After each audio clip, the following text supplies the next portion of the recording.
with corrupt hands placed on it from the initial day by Mark Golding, the man from London. The Integrity Commission was created to be corrupt and it's performing perfectly well. Welcome to the Skywalker channel, people. We have to talk. I also welcome you to the broom closet, not the one in your grandmother's kitchen, the one in Garden House, where the Integrity Commission was born, not to clean, but to curate.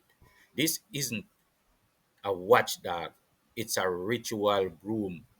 And if you are wondering why it only sweeps in one direction, don't worry. That's not a glitch, that's what you call choreography. It's choreography.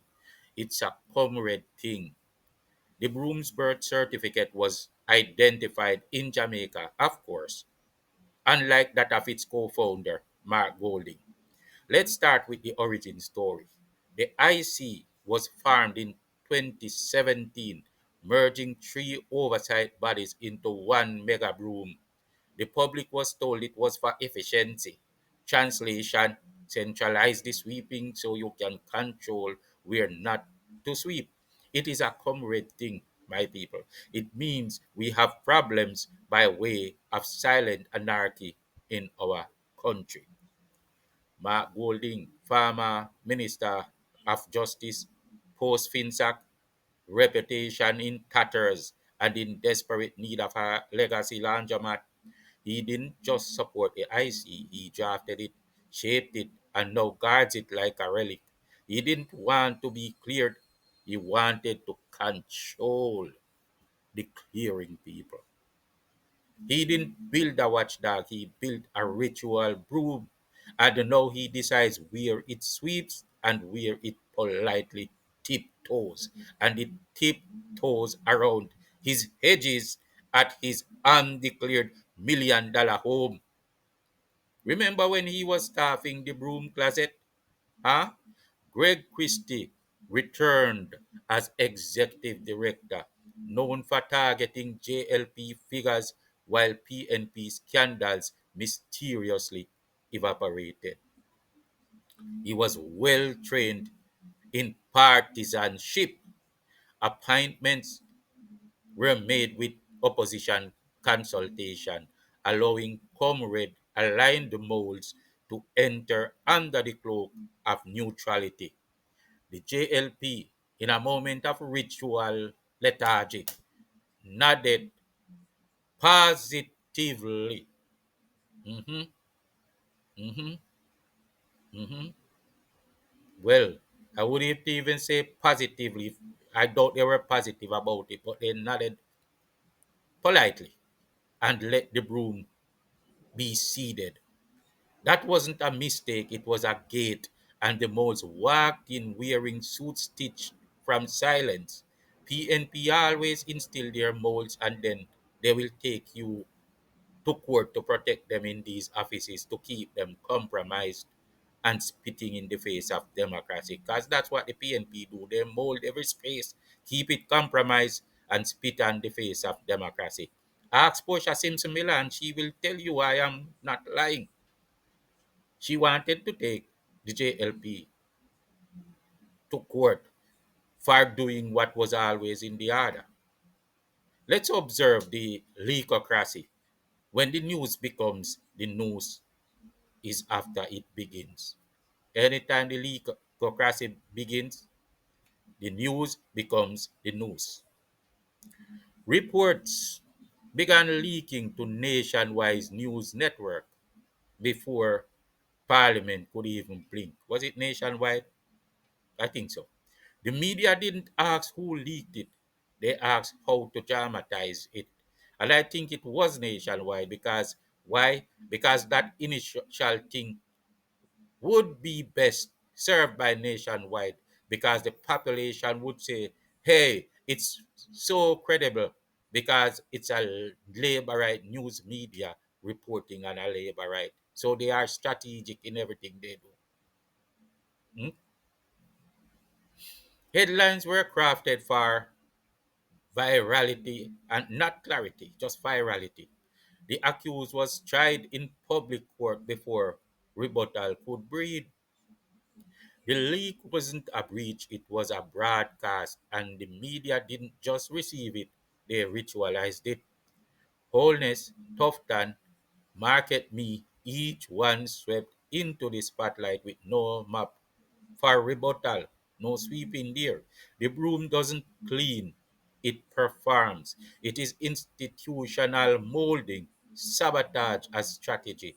Schools, hospitals, and NWC became optics machines. And not just them, but hey, let's talk about them for now. Schools, hospitals, and NWC became optics machines, people. Pipes that couldn't be fixed under JLP rule suddenly flowed post election. Same crews, same tools, different choreography. In fact, it's happening right now where I am. The water didn't just start flowing, it was waiting for the broom to sweep. And the broom only sweeps when the optics are right. And if you tell the JLP about these things, they will sit where they are and remain lackadaisical and allow the anarchy to continue because I don't know if they are scared or what because they don't own the media. Hospitals got upgrades timed to match campaign cycles. Schools got curriculum shifts that glorified comrade legacy. The sabotage wasn't failure, it was set up, and the repair was ritual applause. And I've seen these things from I was a kid growing up. It's nothing I'm making up. The PNP is a propaganda party, but not only that, they do molding and stuff. They are very underhanded. Let's talk about selective prosecution. The broom has a favorite side. Oh, yes. JLP figures are investigated with urgency. PNP figures get procedural lullabies. The IC's tone shifts depending on party alignment. The broom doesn't sweep its own handle. The broom is partisan and the name is Bayaselda. Bayaselda, the broom only sweeps right because it's biased. She's allergic to PNP paperwork and powered by nationwide news sometimes, but usually the Gleaner. Nationwide is used as a pan because everybody wants news. Her favorite dance move, the league shuffle. Even terrorism was strategically molded into politics by the god of the PNP, the white god from Britain, who was just like Mark Golding, said to be born here, but he was born there, and people believe both my leader Banya. Michael Manley didn't just campaign, he installed fear. Gangs were given roles. So they now became intrinsic not only to the party but to the political process. This is from a playbook. It's nothing strange. Violence became automatic, and this was why he did it. Media framed it as community unrest, the terrorism, never naming the choreography. Induced and molded state terrorism designed by systemic means. It was done by a British man who understood more than he would let on about the psychology of social engineering. I mean, in Africa, they had to go and they still have to go and employ terrorists from all over. He molded it in because the same thing that happens in Jamaica happens in Africa. It happens in the United States. It happens in the Caribbean, but it's only that Michael Manley had the genius to do it a better way. But it's the same thing. Finsack is the same thing as the destruction of Black Wall Street in America. And the same thing happened even in South Africa. It happens everywhere we are. There's no coincidence. Manley created a design that would continue even after him and for generations. If the country did not get wise to it, it would continue. His worshippers treat these deliberate acts as coincidences, even though they dotted every I and crossed every T from the textbook. You can follow the formula right up from start to finish. No, but that was only an endless series of coincidences to all these people, all the traitors and the people that go a whoring for funky bells and ballet, sell the souls of their own people, taking chances. Okay, suppose we were wrong. Suppose people like me were wrong. Why wouldn't be why wouldn't it be the smarter move at least to not take any chances? Whether I'm right or wrong, why would you take such big chances on these English colonizers? Huh? Why? This is a fight to be free. It is doesn't it's not about race, but it's about the circumstances. Michael Manley was not the sorcerer. Or what should I say now? I want to wait. I want to put it the best way I can for you to grasp it. Michael Manley was not the sorcerer he was to these worshippers. He was a god, or at least Joshua, the prophet, in their eyes, and they don't want to blemish that truth when the real truth come along. But truth is like a ladder, is a step by step, and when the higher truth come, you need you need to move up and leave the truth below. One time the earth was square. When the higher truth come, what you gonna do? Say the earth is not round or oval? Huh?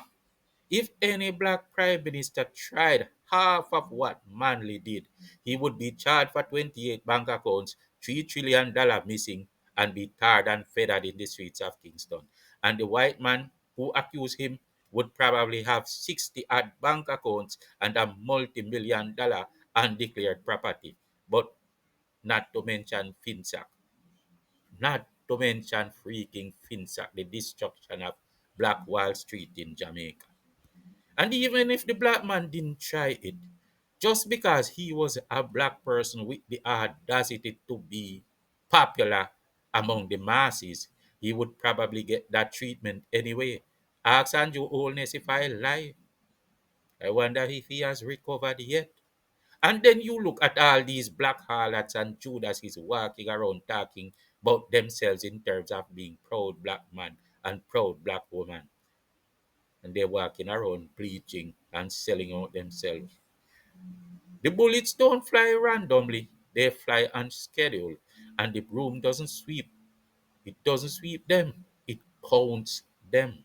During elections, gunfire rises, turnout drops, and the broom quietly hums in the corner, waiting for the rhythm cutting ceremony. You remember all those days? The broom was having a retirement party by a cell that is retiring. She's tired of sweeping only JLP paperwork and dodging PNP declarations. Her,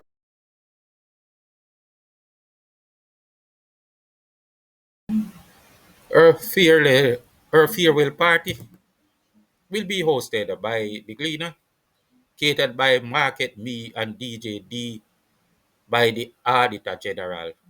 Dress code neutrality, but only if you are wearing red. It's neutrality only if you are wearing red. This isn't just commentary, it's correction. The IC wasn't hijacked, it was designed to sabotage, it was designed to be biased. The broom doesn't clean, it curates. The media doesn't report, it performs. And the institutions don't serve, they stage. We begin where it begins, we end where it ends, and we don't stop until the broom is named. The choreography is decoded, and the dust can't settle again. Jamaica is in problems. The cleaner's broom closet and colonial echoes people. Just when you thought the broom had retired, we find its editorial cousin, the Jamaica Gleaner, not just a newspaper, but a ritual amplifier, echoing the Integrity Commission's sweep with precision timing. The Gleaner consistently published IC leaks before rebuttals, could surface. Editorials defended the IC structure and opposed reforms that would limit its power. When Golding's filings were cleared, when Golding's filings were cleared, when Golding's filings were cleared, it made front page news. When JLP figures were vindicated, the silence was ceremonial. The Gleaner didn't just print the brooms, sweep it choreographed the applause. And when the dust settled, it published the silence. Yes, it published the silence, and all you heard was silence. And then there's the colonial echo, the Golding lineage. Sir John Golding, British born, helped shape Jamaica's medical infrastructure by bending many Jamaican bones with polio out of shape, allegedly. Hmm. The broom wasn't carved in Jamaica, it was imported. And the hands that shaped it were gloves stitched in colonial thread.